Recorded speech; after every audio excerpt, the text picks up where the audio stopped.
We begin with a developing story. This man, the one in the middle of your screen, smirking as he's escorted by deputies, is the person investigators say murdered an Orlando TV reporter, a woman, and a little girl. Two other people are critically wounded and in the hospital. The shooting spree spanned hours and 3 different scenes. CBS 4's Naja Sherman is live in the newsroom with the latest. Naja? Lauren and Elliot, an Orlando news crew, was out doing what we all do every day, covering a story. And that's when the suspect walked up to their unmarked news vehicle and shot them. He then continued to take more lives. This is the suspect in the case, 19-year-old Keith Moses. The Orange County Sheriff's Office says he allegedly shot and killed 2 people, including an Orlando reporter and 9-year-old girl in Pine Hills outside of Orlando.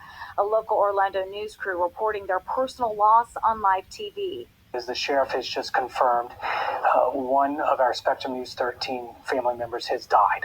Another is in critical condition. After shooting the Spectrum News journalists, the sheriff's office says Moses went to a home where he shot a mother and her 9-year-old.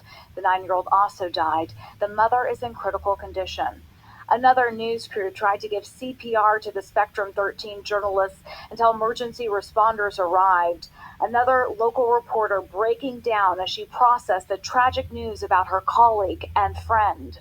There are people here who knew that reporter, who his fiance and I were just embracing. But I will say this,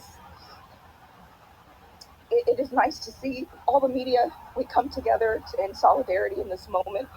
This is every reporter's absolutely worst nightmare.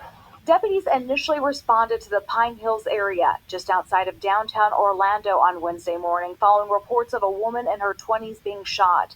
The journalists were at the scene covering the story when Moses allegedly returned to the scene and shot more victims.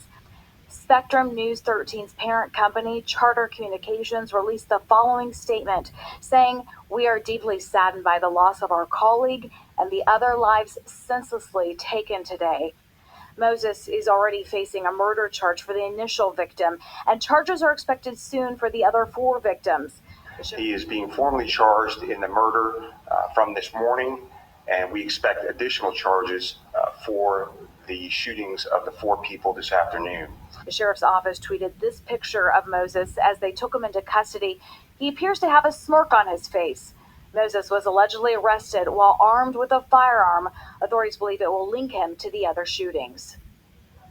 The sheriff's office says Moses was an acquaintance of the woman this morning, but as far as they know, he had no connection to the reporters and no connection to the mother and the 9-year-old. But this is tough for everyone involved and the journalism community tonight. Live in the newsroom, Naja Sherman, CBS 4 News.